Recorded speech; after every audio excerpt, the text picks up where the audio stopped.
अथाष्टाविंशत्यधिकशततमः सर्गः।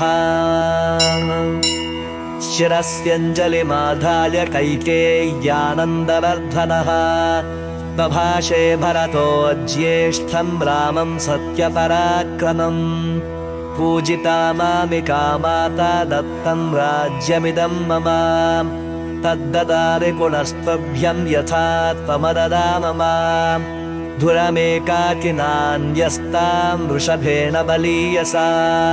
किशोरवद्गुरुं भारं न वोढुमहमुत्सहे। वारिवेगेन महता भिन्नः सेतुरिवक्षरन्, दुर्बन्धनमिदं मन्ये राज्यच्छिद्रमसंवृतम्। गतिं खर इवाश्वस्य हंसस्येव च वायसः, नान्वेतुमुत्सहे वीर तव मार्गमरिन्दमा। वृथाचारोपितो वृक्षो दातश्चान्तर्निवेशने, महानपि दुरारोहो महास्कन्धः प्रशाखवान्। शीर्येत पुष्पितो भूत्वा न फलानि प्रदर्शयन्, तस्य नारभवेदर्थं यस्य हेतोः सरोपितः।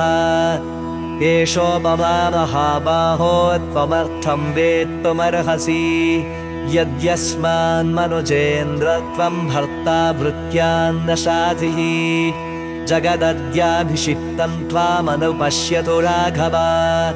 प्रतपन्तमिवादित्यं मध्याह्ने दीप्ततेजसम्।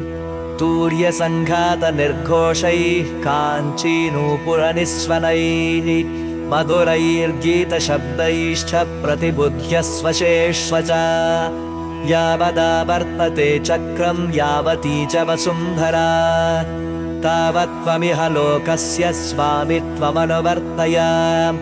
भरतस्य वचः श्रुत्वा रामः फलपुरञ्जयः, तथेति प्रतिजग्राह निशसादासने शुभे। ततः शत्रुघ्नवचनान् निपुणाश्मश्रुवर्धनाः, सुखहस्ताः सुशीघ्राश्च राघवं पर्यवारयन्। पूर्वं तु भरते स्नाते लक्ष्मणे च महाबले, सुग्रीवे वानरेन्द्रे च राक्षसेन्द्रे विभीषणे। विशोधितजटस्नातश्चित्रमाल्यानुलेपनः, महार्हवसनोपेतस्तस्थौ तत्प्रश्रियाज्वलन्। प्रतिकर्म च रामस्य कारयामास वीर्यवान्, लक्ष्मणस्य च लक्ष्मीवानिक्ष्वाकुकुलवर्धनः। प्रतिकर्म च सीतायाः सर्वा दशरथस्त्रियः, आत्मनैव तथा चक्रुर्मनस्विन्यो मनोहरम्। ततो वानरपत्नीनां सर्वासामेव शोभनम्, चकारयत्प्लात् कौसल्या प्रहृष्टा पुत्रवत्सला। ततः शत्रुघ्नवचनात् सुमन्त्रो नाम सारथिः, योजयित्वाभिचक्रामरथं सर्वाङ्गशोभनम्। अग्न्यर्कामलसङ्काशं दिव्यं दृष्ट्वा रथं स्थितम्, आरुरोह महाबाहू रामः परपुरञ्जयः। सुग्रीवो हनुमांश्चैव महेन्द्रसदृशद्युति, स्नातौ दिव्यनिभैर्वस्त्रैर्जग्मतुः शुभकुण्डलौ। सर्वाभरणजुष्टाश्च ययुस्ताः शुभकुण्डलाः, सुग्रीवपत्न्यः सीता च द्रष्टुं नगरमुत्सुकाः। अयोध्यायां च सचिवा राज्ञो दशरथस्य च, पुरोहितं पुरस्कृत्य मन्त्रयामासुरर्थवत्। अशोकोरिजयश्चैव सिद्धार्थश्च समाहिताः, मन्त्रयन् रामवृद्ध्यर्थं नगरस्य च। सर्वमेवाभिषेकार्थं जयार्हस्य महात्मनः, कर्तुमर्हथ रामस्य यज्ञन्मङ्गलपूर्वकम्। इति ते मन्त्रिणः सर्वे सन्दिश्य च पुरोहितः, नगरान्निर्ययुस्तूर्णं रामदर्शनबुद्धयः। हरियुक्तं सहस्राक्षो रथमिन्द्र इवानघः, प्रययौ रथमास्थाय रामो नगरमुत्तमम्। जग्राह भरतो रश्मीन् शत्रुघ्नश्छत्रमाददे, लक्ष्मणो व्यजनन्तस्य मूर्ध्वि सन्दीजयंस्तदा श्वेतं च बालं व्यजनं जगृहे परितस्थितः अपरं चन्द्रसङ्काशं राक्षसेन्द्रो विभीषणः ऋषिसङ्घैस्तदाकाशे देवैश्च समरुद्गणैः स्तूयमानस्य रामस्य शुश्रुवे मधुरध्वनिः ततः शत्रुञ्जयं नाम कुञ्जरं पर्वतोपमम् आरुरोह महातेजा सुग्रीवः प्लवगर्षभः नवनागसहस्राणि ययुरास्थाय वानराः मारुषं विग्रहं कृत्वा सर्वाभरणभूषिताः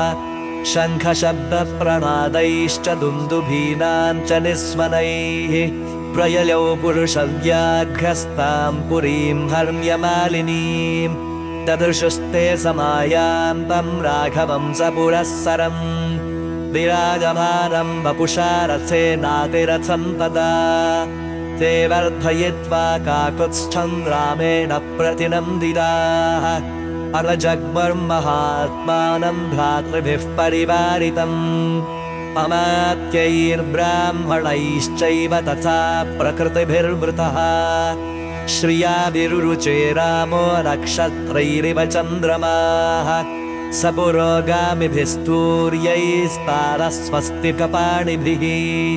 प्रव्याहरद्भिर्मुदितैर्मङ्गलानि वृतो ययौ अक्षतं जातरूपं च गावः कन्याः सह द्विजाः नलामोदकहस्ताश्च रामस्य पुरतो ययुः सख्यं च रामः सुग्रीवे प्रभावं चानिलात्मजे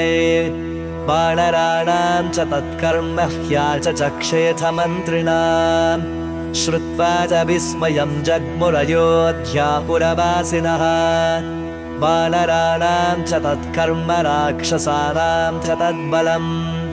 विभीषणस्य संयोगमाचचक्षेथ मन्त्रिणाम् द्युतिमारे तदाख्याय रामो वानरसंयुतः कृष्णपुष्पजनाकीर्णामयोध्यां प्रविवेश सः अतो ह्यभ्यर्च्छयन् पौराः पताकाश्च गृहे गृहे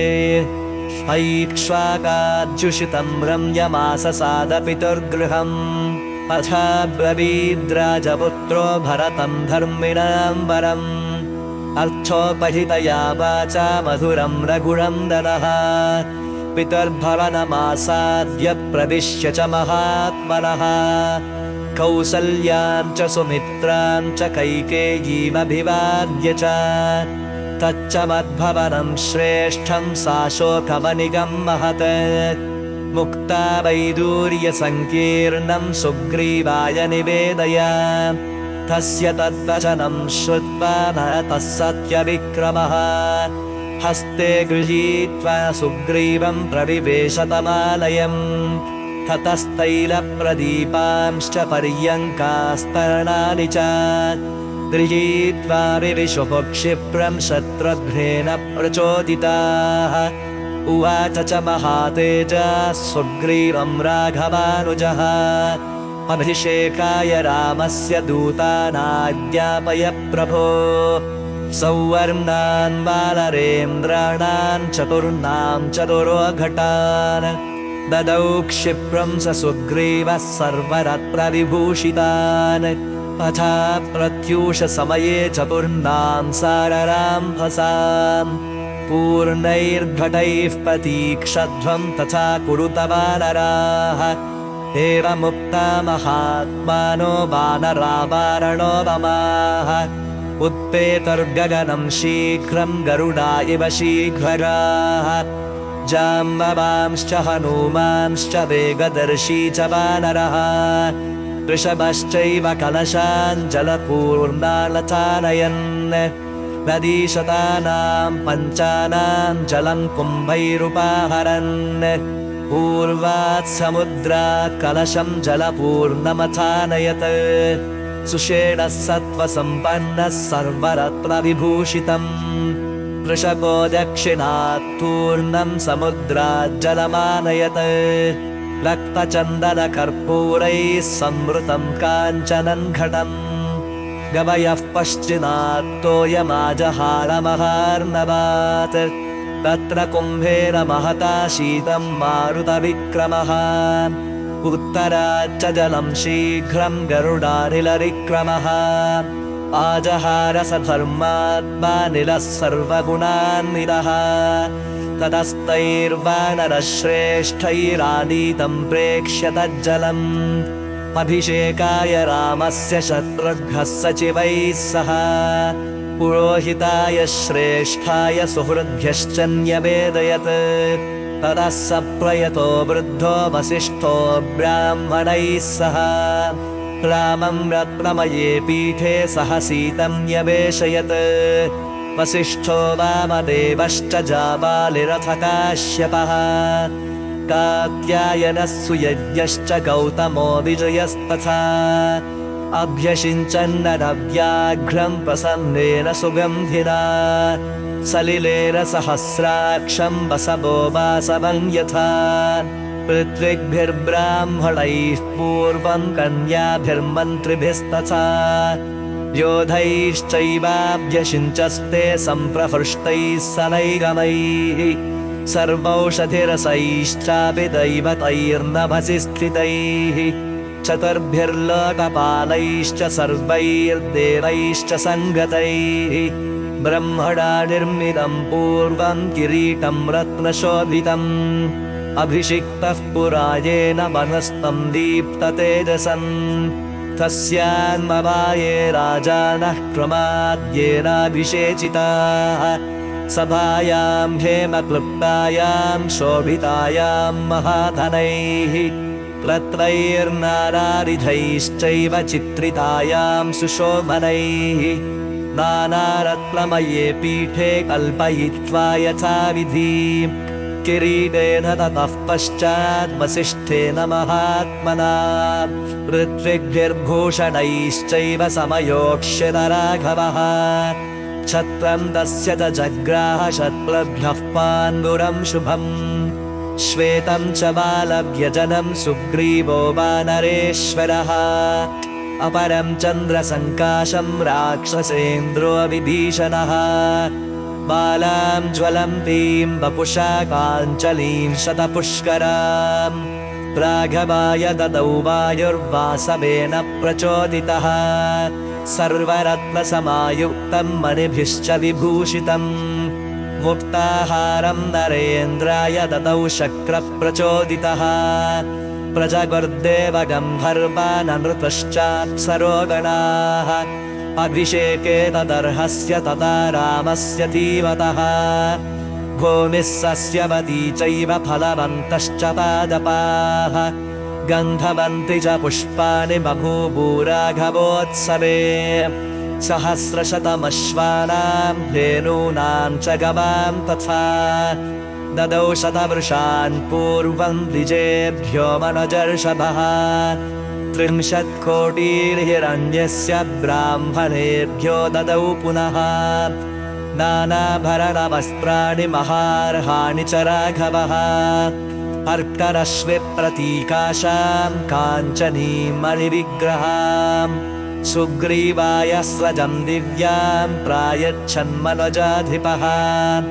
वैदूर्यमयचित्रे च चन्द्ररश्मिविभूषिते बालिपुत्राय धृतिमानङ्गदायाङ्गदे ददौ मलिप्रवरजुष्टं तं मुक्ताहारमनुत्तमम् सीतायै प्रददौ रामश्चन्द्ररश्मिसमप्रभम् अरजे वाससी दिव्ये शुभान्याभरणानि च अवेक्षमाला वैदेही प्रददौ वायुसूनवे अवमुच्यात्मनः कण्ठात् भारं जलकनन्दिनी अवैक्षत हरीन् सर्वान् भर्तारं च मुहुर्मुहुः तामिङ्गितज्ञः सम्प्रेक्ष्य बभाषे जनकात्मजाम् प्रदेहि सुभगे हारं यस्य तुष्टासि भामिनी अथ सा वायुपुत्राय तं हारमसि ते क्षणात् तेजोधृतिर्यशोदाक्ष्यं सामर्थ्यं विनयोनयः पौरुषं विक्रमो बुद्धिर्यस्मिन्नेतानि नित्यदा हनुमांस्तेन हारेण शुशुभे वानरर्षभः चन्द्रां शुचय गौरेण श्वेताभ्रेण यथाचलः सर्वे वानरवृद्धाश्च ये चान्ये वानरोत्तमाः वासोभिर्भूषणैश्चैव यथार्हं प्रतिपूजिताः विभीषणोऽथ सुग्रीवो हनूमान् जाम्बवांस्तथा सर्वे वानरमुख्याश्च रामेणाक्लिष्टकर्मणा यथार्हं पूजिताः सर्वे कामैरत्नैश्च पुष्कलैः प्रहृष्टमनसः सर्वे जग्मु एव यथागतम् ततो द्विविधमैन्दाभ्यां नीलाय च परं तपः सर्वान् कामगुणान् वीक्ष्य प्रददौ वसुधाधिपः दृष्ट्वा सर्वे महात्मानस्ततस्ते वानरर्षभाः विसृष्टाः पार्थिवेन्द्रेण किष्यन्तां समुपागमन् सुग्रीवो वानरश्रेष्ठो दृष्ट्वा रामाभिषेचनम् पूजितश्चैव रामेण किष्किन्धान् प्राविशत्पुरीम् विभीषणोऽपि धर्मात्मा सहतैर्नैरृतर्षभैः लब्ध्वा कुलधनं राजा लङ्कां प्रायान् महायशाः स राज्यमखिलं शासन्निहतारिर्महायशाः राघवः परमोदारः शशास परया मुदा उवाच लक्ष्मणं रामो धर्मज्ञं धर्मवत्सलः आदिष्ठ धर्मज्ञ मया सहे मां गां पूर्वराजाध्युषितां बलेन तुल्यं मया त्वं पितृभिर्धृता यातां यौवराज्ये धुरमुद्वहस्व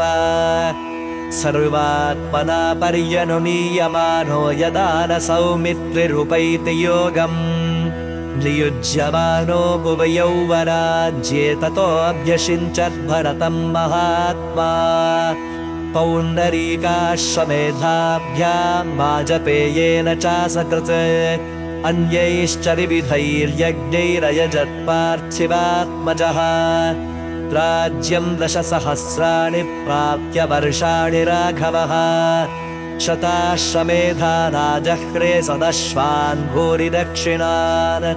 आजानुलम्बि बाहुः स महावक्षाः प्रतापवान् लक्ष्मणानुचरो रामः शशास पृथिवीमिमाम् राघवश्चापि धर्मात्मा प्राप्य राज्यमनुत्तमम् ईजे बहुविधैर्यज्ञैः ससुहृद्यातिबान्धवः न पर्यदेवन् विधवा न च व्यालकृतं भयम् न व्याधिजं भयं चासीद्रामे राज्यं प्रशासति निर्दस्युरभवल्लोको नानर्थं कश्चिदस्पृशत् न च स्म वृद्धा बालानां प्रेतकार्याणि कुर्वते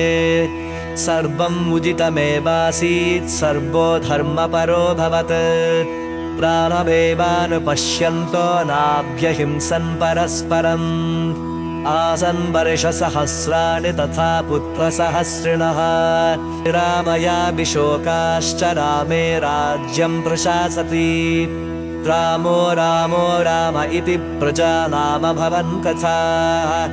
रामभूतं जगदभूद्रामे राज्यं प्रशासति नित्यमूढा नित्यफलास्तरवस्तत्र पुष्पिताः कामवर्षी च पर्जन्यः सुखस्पर्शश्च मारुतः ब्राह्मणाः क्षत्रिया वैश्याः शूद्रा लोभविवर्जिताः स्वकर्मसु प्रवर्तन्ते तुष्टाः स्वैरेव कर्मभिः आसन् प्रजा धर्मपरा रामे शासति नानृताः सर्वे लक्षणसम्पन्नाः सर्वे धर्मपरायणाः दशवर्षसहस्राणि दशवर्षशतानि च भ्रातृभिः सहितः श्रीमान् रामो राज्यमकारयत् धर्म्यं यशस्यमायुष्यं राज्ञां च विजयावहम् आदिकाव्यमिदं चार्षं पुरा वाल्मीकिना कृतम् यः शृणोति सदा लोके नरः पापात् प्रमुच्यते पुत्रकामश्च पुत्रान् वै धनकामो धनानि च लभते मनुजो लोके श्रुत्वा रामाभिषेचनम् मयीं विजयते राजा रिपूंश्चाप्यधितिष्ठति राघवेन यथा माता सुमित्रा लक्ष्मणेन च भरतेन च कैकेयी जीवपुत्रास्तथा स्त्रियः भविष्यन्ति सदानन्दाः पुत्रपौत्रसमन्विताः श्रुत्वा रामायणमिदं दीर्घमायुश्च विन्दति रामस्य विजयं चेमं सर्वमक्लिष्टकर्मणः शृणोतु य इदं काव्यं पुरा वाल्मीकिना कृतम् श्रद्दधानोजितक्रोधो दुर्गान्यतितरत्यसौ समागम्य प्रवासान्ते रमन्तेर्सह बान्धवैः शृण्वन्ति य इदं काव्यं पुरा वाल्मीकिना कृतम् ते प्रार्थितान् वरान् सर्वान् प्राप्नुवन्तीह राघवात् श्रवणेन सुराः सर्वे प्रीयन्ते सम्प्रशृण्वताम् विनायकाश्च शाम्यन्ति गृहे तिष्ठन्ति यस्य वै विजयेत महीं राजा प्रवासी स्वस्तिवान् भवेत् स्त्रियो रजस्वलाः श्रुत्वा पुत्रान् सूयुरनुत्तमान् पूजयंश्च पठंश्चैनमितिहासं पुरातनम् सर्वपापैः प्रमुच्येत दीर्घमायुरवाप्नुयात् प्रणम्य शिरसा नित्यं श्रोतव्यं क्षत्रियैर्द्विजात् ऐश्वर्यं पुत्रलाभश्च भविष्यति न संशयः रामायणमिदं कृत्स्नं शृण्वतः पठतः सदा प्रीयते सततं रामः स हि विष्णुः सनातनः आदिदेवो महाबाहुर्हरिर्नारायणः प्रभुः साक्षाद् रामो रघुश्रेष्ठः शेषो लक्ष्मण उच्यते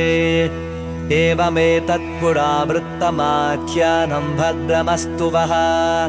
प्रद्याहरत विस्रब्धं बलं विष्णोः प्रवर्धताम् देवाश्च सर्वे तुष्यन्ति ग्रहणात् तथा रामायणस्य श्रवणे तृप्यन्ति पितरः सदा भक्त्या रामस्य ये चैवां संहितामृषिणा कृताम् ये लिखन्तीह च नरास्तेषां वासस्त्रिविष्टपे